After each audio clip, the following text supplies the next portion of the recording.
Hi guys, welcome back to Geeks 40k channel and my latest video in my Road to 30k feature that I've been doing. So in the last video you saw that my Relic Contemptor Dreadnought was going to be the next piece to be built. As you can see, it has now been finished. It's been completely done, transfers and everything. I'm getting really brave with these transfers. This is a beautiful kit from Forge World. I will say this is absolutely gorgeous. Really easy to put together. Really nice loadout with the Carriers Assault Cannons. They fitted in lovely as well. I've added some extra details on the base. I've put some skulls down here, and on the back there's a couple of bits of wire and some extra big bits of rock. So this is my Contemptor Dreadnought. I love the details on this relic. I think he's absolutely fantastic. All the scrolls and the shields on him.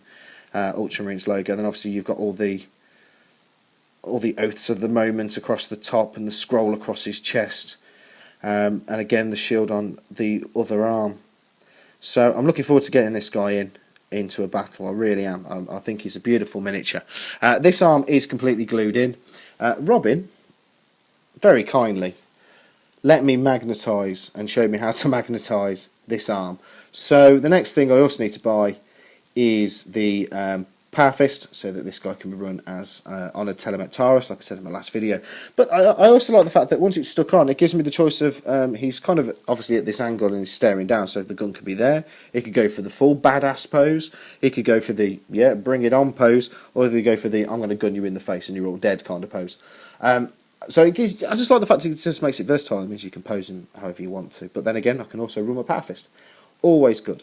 I don't think it's really showing up in this video, but what I did do for the first time was I actually laid some hard coat over his eye lenses just to make them slightly shiny so they do stand out.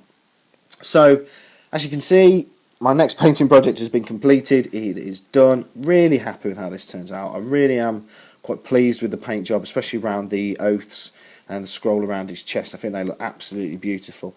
Another great kit from Forge World. Love putting this one together.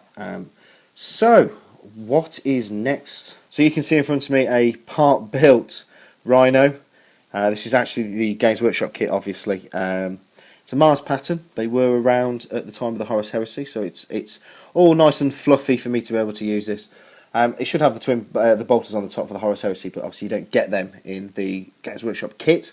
The two bolters on either side. So I've gone with the scanner disc. I think that looks pretty cool. Now, the front's missing and the doors are missing on the sides, because I'm actually going to buy the Forge World upgrade for this, so the one with the Ultramarines symbols all over it. So I'm really looking forward to that. I think it's going to make it pop and finish it off. So obviously the Ultramarines doors and the Ultramarines front. Now the top bit is missing because in 30k I'm going to run this as a Rhino. So I have the Rhino doors here that just fit on nicely. Just slide on. No need to magnetise it, it just kind of sits there. Ta-da, we have a Rhino. Means I can transport my troops around. There's been a few comments in my videos in the battle report, especially with the Ultramarines, that you can't foot slog in 30k. Totally agree. It's been on my list of things to buy, but Forge World keep dragging me in with all the beautiful shiny miniatures like Siphon Flyers and Dreadnoughts and Knights and shiny. No, bad.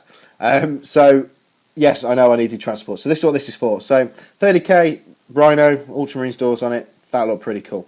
Now, myself and Robin recently did a vlog saying that we're going to our very first tournament, the Northwest Open. Really looking forward to this. It's the end of July.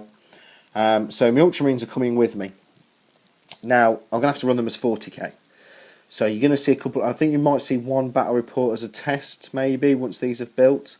Just trying them out, just testing them out, see how they go in 40k, what difference there are between the two force lists.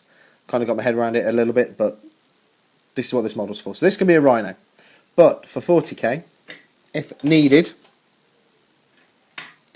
can also be a Razorback as well. So I'm going to put the heavy bolters on here. I think maybe the last cannons. I'm still toying with the idea. I'm 90% sure it's going to be heavy bolters. So I can flip between the two. Rhino, Razorback, all good. Rhino 30k, Razorback in 40k, or Rhino in 40k.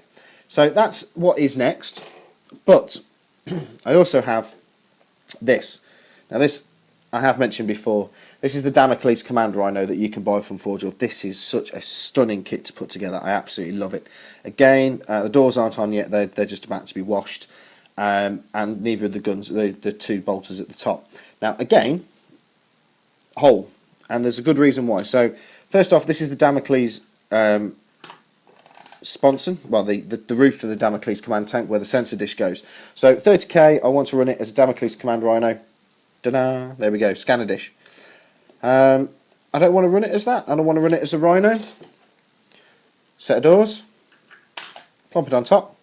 I have a Rhino. So I'm thinking both of these tanks, especially for the Northwest Open, will probably run as Rhinos for my 40k list in that tournament. And then 30k gives me a choice of having 2 Rhinos, or just switch that out, put the scanner dish back on the top. Oh, in you go, you know you want to. There we go. So put that on the top with the scanner dish on, and we have the Damocles Command Rhino. So this is what's next. It's these 2 Rhinos that I'm doing. Totally agree. Transports are needed. So this is the reason why I'm doing this now. So as always, guys, thanks for watching. Please leave me a comment. Give me some feedback on my Contender Dreadnought, on these switching around of these Rhinos and Razorbacks and Damocles Command Rhinos that I'm doing. I'm really happy with how these are being built so far. Just need to finish off washing them and then get them undercoated and painted, and then these will be shown in the next video. So please leave us a like, subscribe if you haven't done so already, and we will see you on the next one.